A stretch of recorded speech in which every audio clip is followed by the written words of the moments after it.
Hello guys, my name is Amit Sani and I welcome you on this Delhi Hindu last video in the morning. These videos come in the evening, the MCQ lessons they come.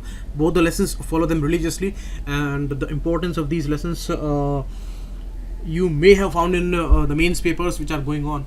So do not miss any of the lesson, and the PDF compilation is there in that Facebook group and the Telegram channel there. So we will not waste our time. A lot of articles are there. Let's start. 24th of September it is. Pocket News app is trending on Google Play. You can download that, and regarding these courses, the description is given below the video, and you can call on these numbers, and the website address is here. Chat section is available. PDF you will get here, and the Telegram channel's link you will also find there. You can follow me on Instagram too, and these are some words that I found, and you can use them into sentences. This is an important article for GS paper 2, issue that is going on regarding the Justice A.A. Qureshi matter. We all know collegium system is the main body that decides about the recommendations for judges in Supreme Court and High Court, and they give some names to the government. Then they accept these names and they forward these names to President, and the President of India is gonna appoint these Chief Justices or the judges there. Now an important case came when Justice A.A. Qureshi was elevated to Madhya Pradesh High Court, and he was made the Chief Justice of Madhya Pradesh. He was a meritorious person, and there was no doubt about the experience and the requirements there. So there was no reason to deny that person that particular job. So he was elevated there, and in the starting government could not say anything about that, but later some pressure came on the collegium system and they modified this resolution there. And instead of Madhya Pradesh, he was sent to Tripura High Court, and he is now the Chief Justice of Tripura High Court. So there is a huge difference in the size of Tripura and Madhya Pradesh. Madhya Pradesh is one of the core states of this country where population is also huge, and in comparison to the Tripura High Court, it's a way bigger court. So both are high courts, but it's obvious that Madhya Pradesh High Court is way more crucial in these cases there, because the bigger population is covered there. Now, sending a person from Madhya Pradesh High Court to Tripura High Court seems really bizarre and problematic too, because the way collegium has modified this decision, that is actually root of the problem. Means some pressure was certainly there by the government, and collegium actually kneeled down before that pressure, and they modified this decision, and that's why it's a controversial thing now. A lot of allegations are there, a lot of speculations are there. Some are saying that because he belongs to the Gujarat High Court, and when he was serving there in Gujarat, so some judicial orders that he had passed, those were problematic for the present central government, and they did not want his elevation there in that bigger court of Madhya Pradesh High Court. So that's why they have changed his posting place there. In a controversial issue before also, where the Madras High Court judge, she was sent to Meghalaya there, and again a day-night difference is there in the Meghalaya High Court's size and the Madras High Court size. So that's why these are a kind of a punishments, and government is only selecting their favorite people. It looks like that, and these kind of allegations are there. So that's why collegium now may reconsider the recommendation, because if they reconsider the recommendation and they still elevate A. Qureshi there, then government cannot do anything about that. So that will be there. But it looks like collegium has modified its decision on the first move. That's really problematic, and without justification, without a proper reason there, they have changed this issue. Earlier also a issue came regarding the elevation of 4 Supreme Court judges, and some meritorious and more senior people, they were ignored, and some other people, they were taken in that decision. So many controversies are there regarding the collegium system. We all know that a lot of modifications and a lot of reforms are needed in the collegium system, because they nullified the NJAC Act, and there was a political intervention in the judicial process, and that's why they said that it's a threat to the autonomy of the judiciary, and that's why they upheld it as null and void. But after that, a lot of animosities and a lot of problems, tussles are there between central government and the judiciary, and especially this collegium system. So now they are fighting indirectly here, and a kind of a pressure is certainly there from the government. You see, governments are always demanding this kind of commitment by the judiciary, and since 1970s this issue is going on. Always all the governments, they want that Supreme Court decides things according to their wishes, but that is really a danger for the democracy, because courts are the last resort for the weakest person in the society, and they are the protector of the constitutional values. So their responsibility is huge, and their autonomy must be there, and their decision making must be protected. But some requirements are there, some reforms are required in the judicial appointment process now in the collegium system. So these are welcome steps, but this kind of modification without any logical reason looks very problematic. So regarding that, many other articles will come, and we will discuss this issue then there. Next is the article of the day. R. Krishnamurthy is talking about the banks merger issue. He is saying that without a proper leadership and the vision, and without the perfect level of professionalism in this area, we may lose this war, and all these claims, all these aspirations, and all these requirements will not be fulfilled, because the way they advertised this issue, they claimed about this merger, and they said that this will bring a very positive phase, and these bigger banks will now be much more efficient, and problems will be manageable with this merger. But the writer said that these things are hardly looking like a solution, because there is no clear vision, there is no clear strategy, there is no clear leadership there is no clear reform process there, and without that these mergers are not going to help here. So we will discuss this issue, important for GS paper 2 and 3.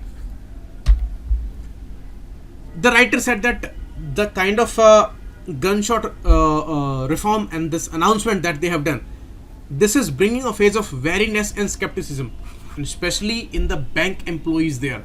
A huge change is gonna threaten their jobs for sure, because they cannot retain all the employees practically. Although the finance minister announced that nobody will lose their jobs, but they will put indirect pressures for sure. Means the posting pressures, the targets pressures, and a lot of attractions will be there for the voluntary retirements and all, and certainly some discretion banks will have to do, otherwise they cannot retain all the employees, they cannot retain all the branch in same area. So that's the problem. So the turbulence in the banks could take a toll on real economy, that's for sure. In 2008 crisis, banks are robust banks, and their particular good condition, they saved us from that recession. But today our banks are in the worst phase, and in this particular decision with the merger move, they see a lackadaisical approach of policy planners and their reform process. They are talking about the Narasimhan committee. Although Narasimhan committee talked about the merger issue, but this was not the way. For sure, he did not recommend in this way. He said that weak banks, they should not be merged. Only the well capitalized and professionally managed banks, they must be coming together with a sound governance structure. That's demanded, and that is how they are going to become a bigger entity there, and they will be very much competitive and professional. But here these smaller banks, they are in a deep malaise, and government has done something just opposite to that recommendation, because the Mr. Narasimhan and his committee, they warned against these merger of the weaker banks to the bigger banks. They said that they will ail the bigger banks also, and all banks are struggling today, and even some of these banks are under the prompt corrective action measure of the RBI. Means they are struggling with the NPA crisis, and they are finding it very, very difficult to survive today, and a lot of threats are there on their existence, and that's why prompt corrective actions are taken by the RBI. Some restrictions on the recruitment process will be there, some restrictions on the lending process will be there. So this prompt corrective action phase is very problematic for a bank. It's a kind of a rehabilitation process for the bank, and those banks are there, and those are merged with some other banks. So the problem may enhance here instead of a solution, because Just like many of the big moves, this will not give any immediate relief. We will have to see this thing for some years, and after that it may have some good impacts there if things are professionally managed, only then. Otherwise, immediately some consequences will be very, very problematic, and on the banking staff and on the economy today. Many speculations will run, and a lot of fears will be there, and that can distort the market condition also. That can distort their additional tools like the life insurance issues, the mutual fund issues, and many speculations may impact their market position there. So that's why they are going to trigger confusion, anxiety, and insecurity in the staff and in the business in total. 2 years back, when SBI associated banks, they were merged with SBI, then also this problem was seen. That was the worst year in history for banking in India, and that merger was forced upon the banks. Although there was a condition where SBI senior team, they were managing this issue professionally, and they were bringing all the associated banks on a common technology platform, and they were thinking about this merger process gradually. But instead of that gradual acquisition, they went for a forced merger, and that actually enhanced some of the problems. And after 2 years, we feel that it was not a solution there, and the way they were managing that could have brought some results there. Now, according to some international experiences, the writer is saying that India is a scale economy. You see, scale economy means economy is huge, populations are huge, so the productions and services, they can earn more with the bigger number of population, and it will not be a burden on the people also. So in these type of economies, like Brazil is there, India is there, Indonesia is there, these are scale economies. So in these economies, post merger phase, that is really ruthless. And the international experiences, they tell us that these kind of gunshot announcements are not feasible, especially in India. Our objective should be to create bigger PSPs that can mirror the efficiency parameters of the leading private sector banks. You see, there is a unique problem. In the urban areas, people are richer, and people will demand more services, and these services are given only by the private banks. PSBs are not able to give those kind of services, because they are first of all struggling with the staff issues, they are struggling with the work issues, and their conditions, their restrictions, and their decision making processes, they are extremely problematic, and they are having a lot of responsibilities, and their accounts mainly are by these poor people or middle class people, lower middle class people, and they cannot keep a huge sum in their accounts, and they do not bring many fixed deposits and all, and they always demand loans and all. So public sector banks are always in trouble, but private sector banks, they are at an advantageous position comparatively. So the efficiency factor and the professionalism factor is more there with the private banks. But one thing is really crucial for this country.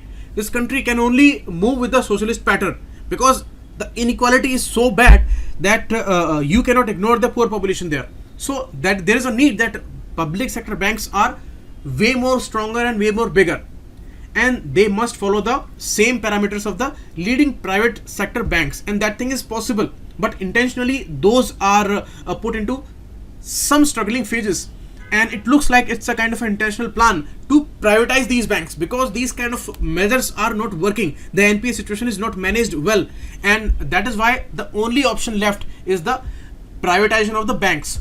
So the chief goal should be to reverse the decline in the return of the equity. Means wherever they invest, there must be a good return, and that is declining. So the that decline should be reversed, and the profitable stage should come again. So that should be the chief goal. Instead of these mergers, they should work on their administration, they should work on their leadership, they should work on their management, they should work on their reform processes, and they should work on more discretionary powers and professional management. But instead of that, they are changing the situation by bringing these kind of measures. We saw in the NPA crisis many things they brought, and they all failed, and there is no big solution till date, because there was no action, there was no strict action on the people who fled with the bank's money. We could not see those kind of things. although many advertisements were there in the media that we are doing something with the Madhya, we are doing something with the Modi and all, but the complexities are so huge that banks are ultimately struggling a lot, and they can go behind the poor people. Even they take a 6 to 10,000 rupees loan, then banks can take their properties, their lands, and they can put these people into jail, but they cannot do anything about these big time frauds. And there are many write-offs of these loans for these corporate sector entrepreneurs, and there is hardly any help for the poor people because they cannot afford, they cannot have big accounts in these public sector banks.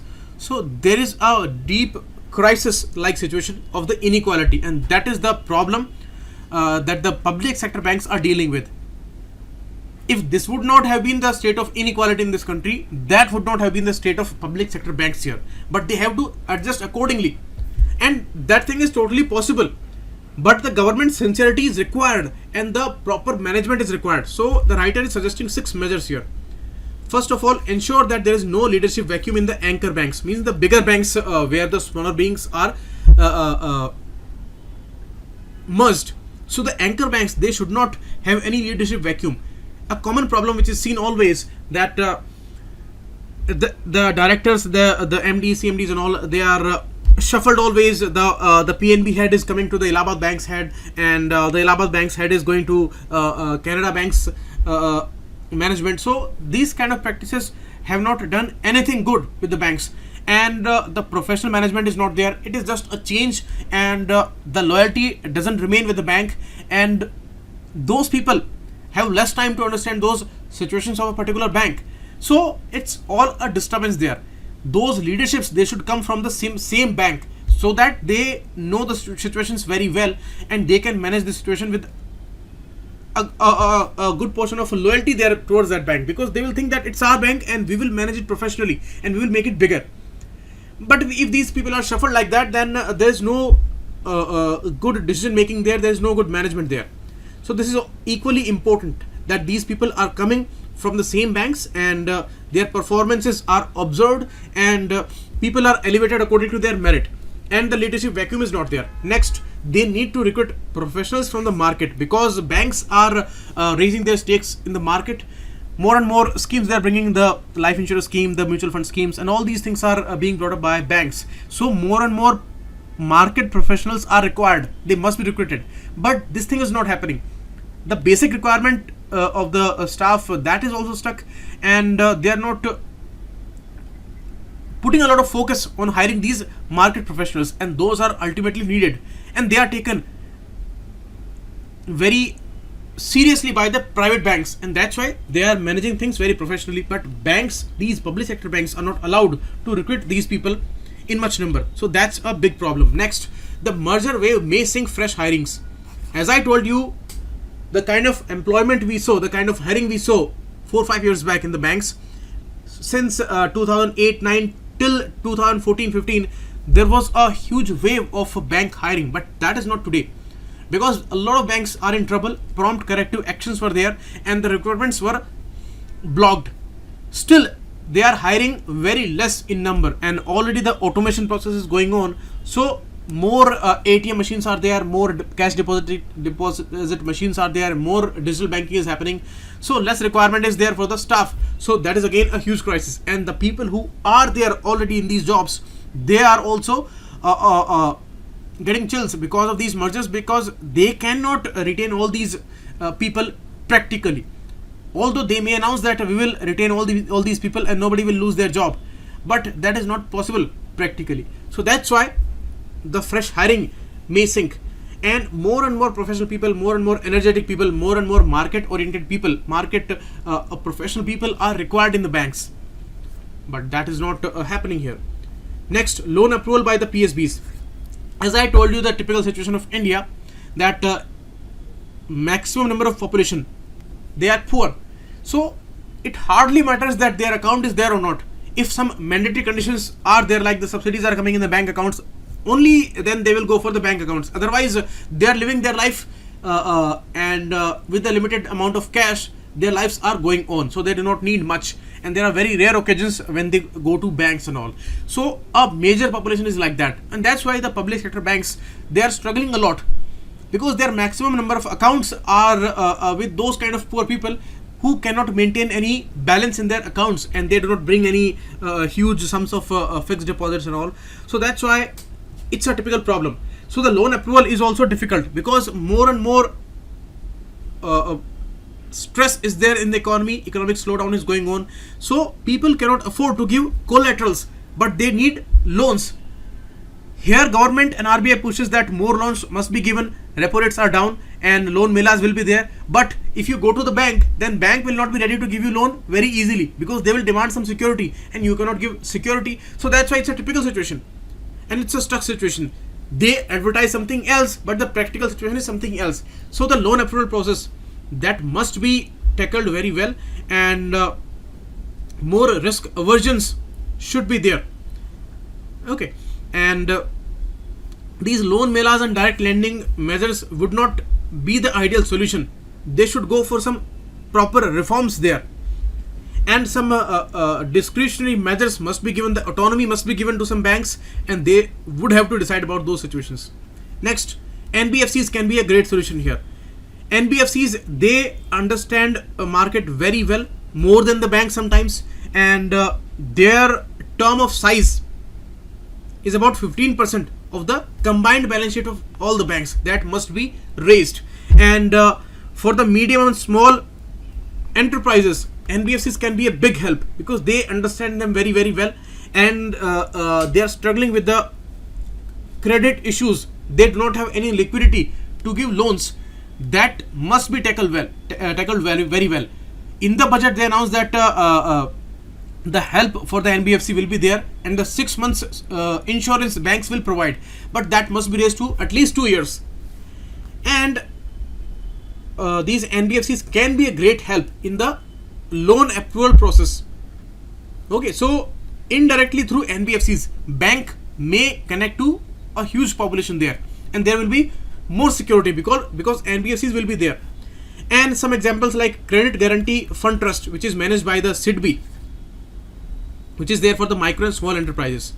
So that can be revamped, that can be enlarged, and that is to be assisting more to these NBFCs. So NBFCs can be a good solution there. So the point number 4 is important. Next, fifth one talks about the other ventures like the asset management, insurance sector, the other mutual fund sector and all. So there, they should resolve the tangles in the ownership of the issues. Means how they are going to be settled. Means all these banks have these services. Now these are clubbed, these are merged, and who will have this ownership? How they are going to tackle these situations? How the management will be there of these market services and all. So they should solve this thing as soon as possible, and that should be professionally managed. Last, a few weak PSBs. As Narasimhan committee said that you should not merge these banks with the bigger banks. Instead of that, you should make them a good regional bank. That would be a good solution, because in rural areas, those things will be a great help. And already the regional rural banks and these cooperative banks, they are not a great help for the poor people, for the farmers, because the disconnect is there with the mainstream banking and that regional banking. So these weak PSBs, they can be turned into a good regional bank. So that can be a great solution there. So all these issues must be executed, and the quality of execution will decide about this decision, that what kind of future we will have for the banking. Otherwise, nothing would be left, instead of selling the stakes and making these banks totally privatized. So that will not be good in this country, where private sector is all there for the profit earning, not for the social responsibilities. Next article talks about a situation where Supreme Court ordered regarding demolishing a set of apartments in Maradu. We all know about this issue. It's very popularized now, and it's a legal and political crisis. You see, in 2006, Maradu Panchayat had granted building permission for constructing these apartments, and that is very close to the backwater canal there, and they brought these 5 important buildings. So first the officials gave permission in 2006. After 9 months, Kerala Coastal Regulation Zone Authority gave some directions, and this Panchayat again issued a notice to the builders. Then they moved to Kerala High Court. Kerala High Court said the issue is genuine and the building process is wrong, but it is not the mistake of these people, innocent people, who have given their money, their investment of the life in these apartments, and these are a huge time investment for these people. So it is not their mistake, it is the mistake of these officials. So why do they will have the consequence? So the permission was granted by the Kerala High Court in 2007, but it was a huge concern. You see, first we need to learn about the coastal regulation zone notifications and the categories there. Coastal regulation zone 1, ecologically sensitive areas, and things are restricted there. They are lying between the low and high tide areas. Okay, only the natural gas exploration and the extraction of salt is permitted here.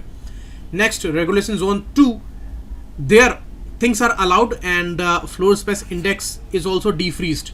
Okay, these are urban areas located in the coastal areas, so there some things are allowed. Now today, that area falls under Maradu locality, falls under coastal regulation zone 2, but during the time of construction it was coastal regulation zone 3, where nothing is allowed. Even limited agriculture and some other public facilities are allowed. Otherwise it's difficult, because within 200 meters from the coast, no permission can be given for the construction. But they constructed these 5 important buildings there, and that's a scenic place. It is just at the side of that canal, so people will not move from here. Who are settled here, they are not moving, and it's more than 10 years now they are settled here, and it's an important issue. But you see, this is a typical dilemma, that we should support the ecologically sensitive areas, the ecology there, the balance there, or the human interest there. So there is a clear case that things should be managed according to the rules, but rules were violated there. Officials, they did something wrong and they passed these orders, and now things are different, and more sensitivity is there regarding the ecologically sensitive areas, and a lot of pressure is there nationally and internationally. Our claims are very high, so we cannot allow these things. But it is also a question of people's life, where they will go if these are gonna raise down these buildings. So that's a very problematic situation, very complex situation. But Supreme Court gave a decision on May 8 that the demolition of the apartments should be there. That is justified, and they have dismissed the review petition also, and the apex court on September 6 ordered the demolition to be completed by September 20. But all these people, they are on a strike, and they will not move from here, because they have invested their money of their life, and how they can move from that place, that's for sure.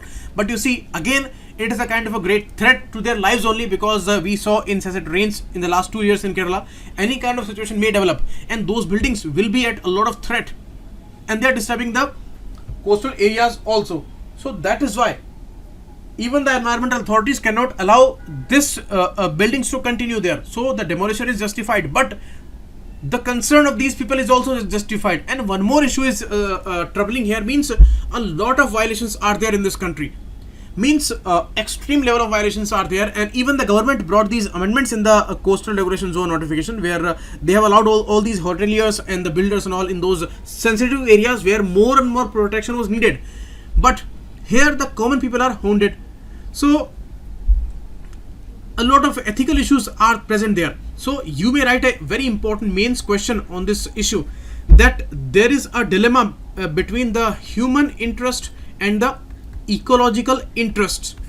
How do we solve all these problems? Give examples and tell the challenges there and tell the solutions there, and what are the ethical issues attached with these things, and the related urbanization process, because more and more people will live in urban areas. Around half of the population of this world that will live in the urban areas. So how do we manage the urbanization process according to the ecological needs there? So that can be a great question there. Okay, 2-3 questions are there from these topics.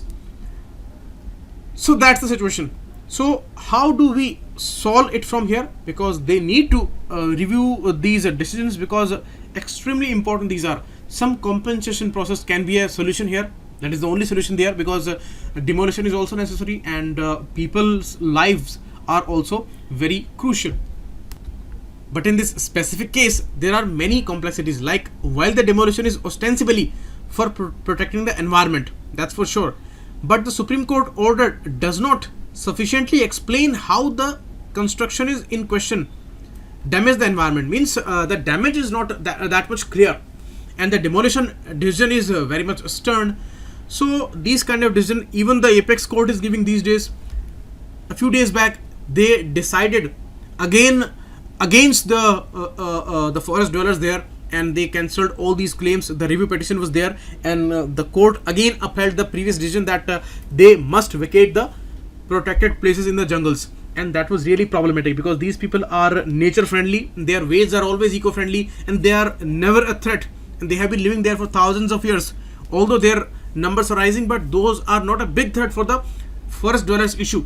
And now certainly some miners, some exploiters will come in those areas, because they will not have any restraint, because the Gram Sabha issues and the Forest Right Act issues are always an obstacle for these big miners and big time forest exploiters there.